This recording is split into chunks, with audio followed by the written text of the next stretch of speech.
Hello everybody, welcome to another video. Today is the 11th of December. Today we're doing a front update spanning from the Zaporozhye region to the Kupyansk Front.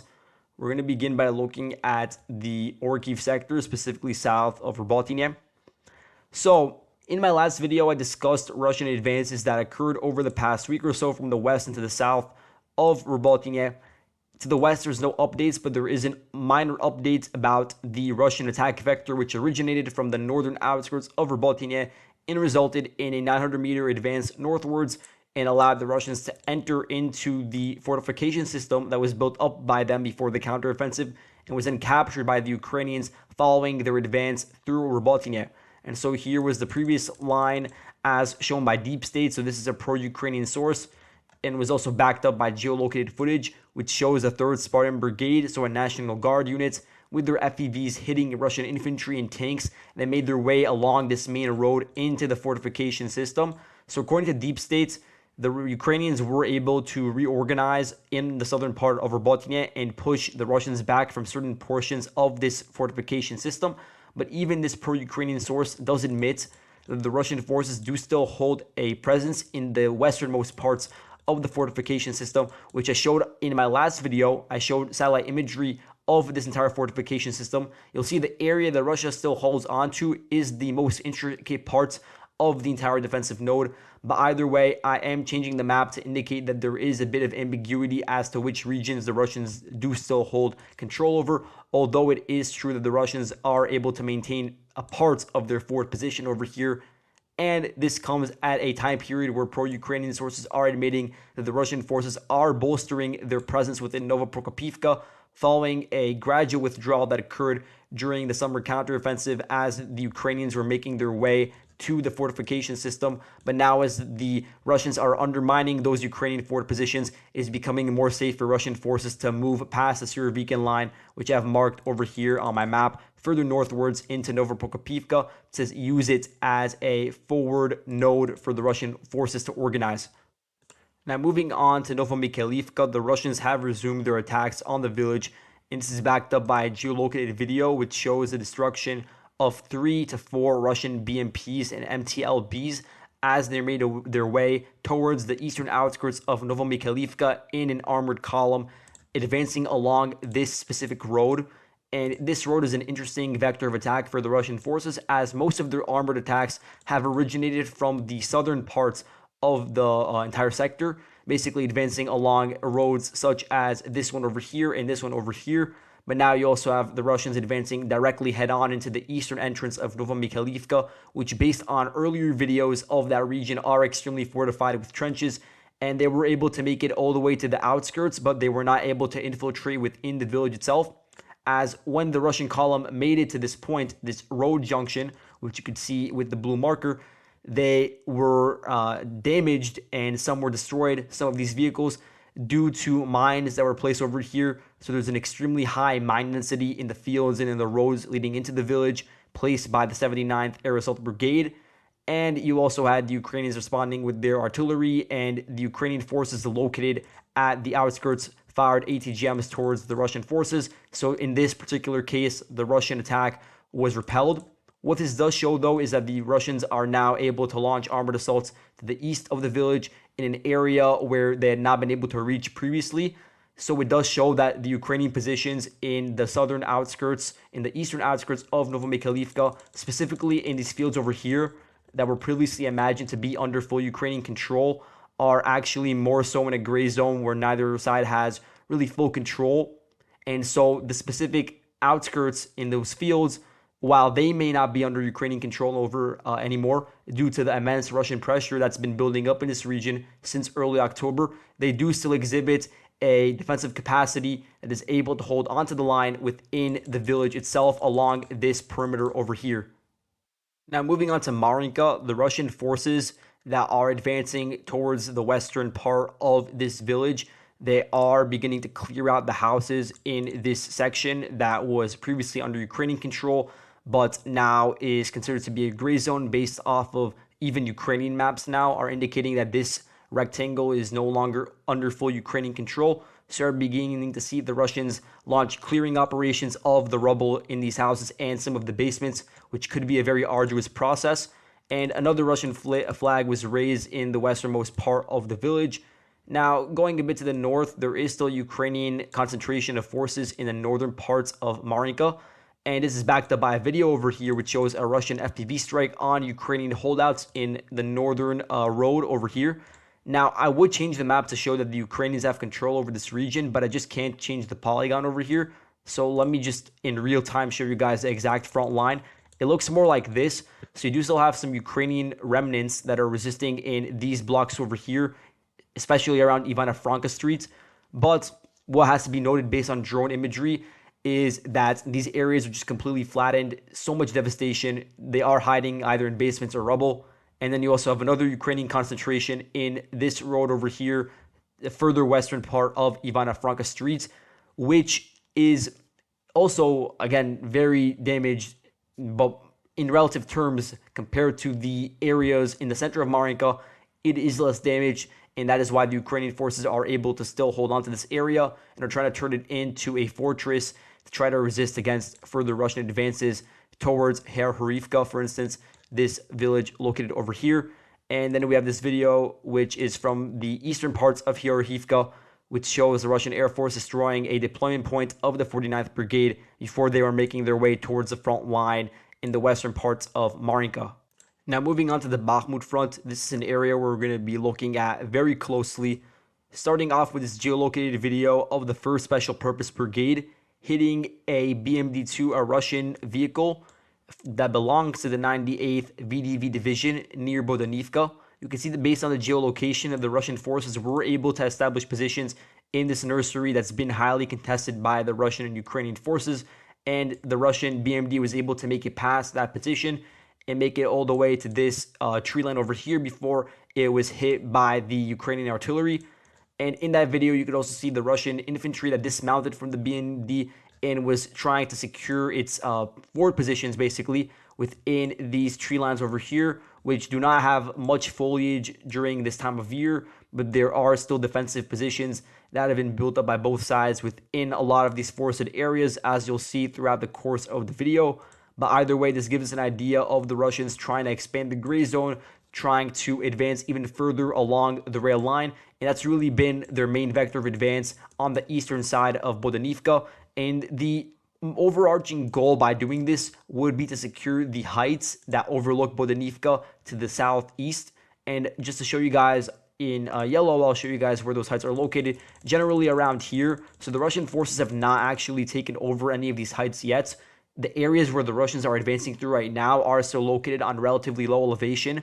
So this arrow where the rail line advance is occurring is on rather low elevation, but the Ukrainians do still have the height advantage in this area, this yellow circle basically.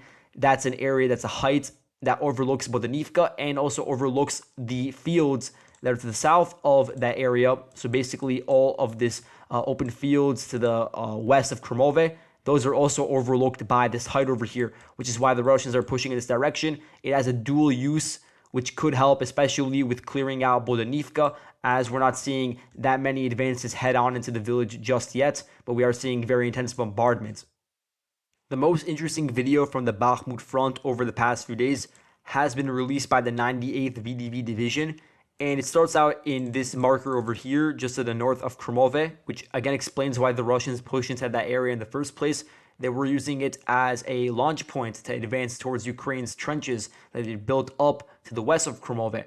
And so in this video, you have 2 armored personnel carriers of the VDV forces that were advancing through this open field towards the Ukrainian trenches. And one of those APCs, it actually dismounted and allowed the infantry squad to get out. And then the other one was probably acting as some sort of fire support. So what you had then in this geolocated marker is the infantry disembarking and entering the Ukrainian-controlled trenches. But as they entered, there was really little to none Ukrainian resistance. And that's because the Ukrainian forces that are defending in this area, which I'm actually going to go through right now quickly, so you guys get an idea of the force composition of the Ukrainian side. So just to quickly go on a tangent about that, you have the 77th Air Assault Brigade located over here. They're defending. We already looked at the 1st Special Purpose Brigade. That's another unit that's been moved from other parts of the front line to defend in this area, although I'm not exactly sure when it was moved to this region. You also have elements of the 1st Presidential Brigade, which is a Ukrainian mechanized unit that is fighting mainly on the Avdiivka front, but also has elements on the Bakhmut front. And then you have the 21st Battalion of the 56th Motorized Brigade. So those are the ones that are defending along the area where the Russians have advanced in this polygon over here over the past month or so. And then looking at the Russian advance in this region, we don't have a confirmation yet of the full capture of this trench system by the Russian forces, as they have only entered it now and are beginning to clear it out. Although in the future we may get geolocated videos indicating the Russians have full control. At the time of recording, some of these areas I'm still marking as a gray zone to be conservative in terms of the gains. But then we have videos over here showing the Russian forces using their drones clearing out the Ukrainian forces that were unable to retreat in time. And so in some of these videos, you have drones that are dropping grenades onto the Ukrainian soldiers individually. They're not even in groups. It's just individual soldiers that were left there in trenches, but also in some of these concealed areas that are not fortified bunkers, but they are the closest thing resembling it in these trenches. And so you had also small arms fire, so Russian infantry going and clearing it out by using bullets, just shooting the soldiers over there, clearing it out. And then over here you have a FPV video showing some of the Ukrainian infantry that was hit in those trenches as the Russians were advancing. So you can see how the Russians are beginning to clear it out, and they're actually doing it head on. And the reason why they could afford to do that is because the Ukrainian forces decided to preemptively withdraw upon the Russians actually launching their major offensive activity in this region. So just to give you guys some context, the Russian forces have been advancing along this general region to the north west, you could say, northwest of Bakhmut. Over the course of 5 months, they've been launching attacks.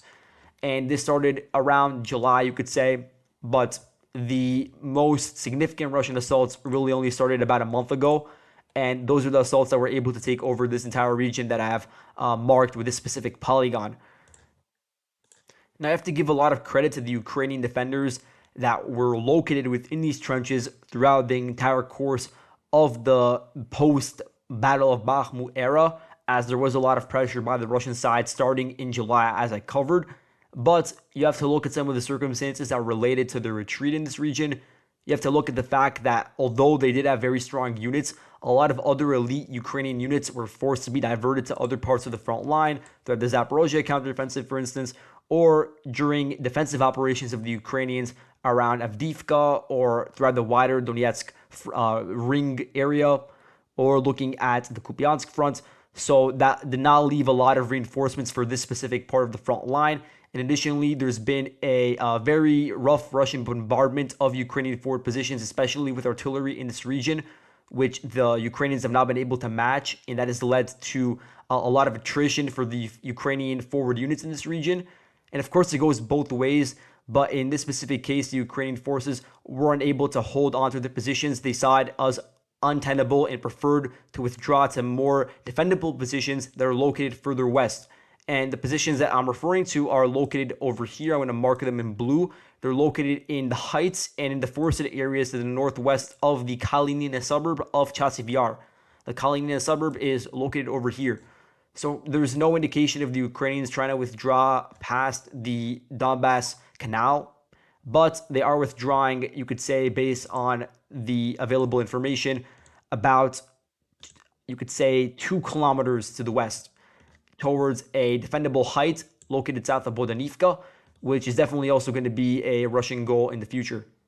Now, looking at the Russian perspective, based on the gains they've been able to make, they are taking over, first of all, a fortified area, but also an area located in the heights. So the entire region that is running along the 0506 road is on a height that overlooks the fields southward. So for instance, it overlooks the fields around the car racing track, which is now a gray zone. But even further southwards, it overlooks fields that are leading into Ivanivske. As you can see, I'll mark the Ivanivske area.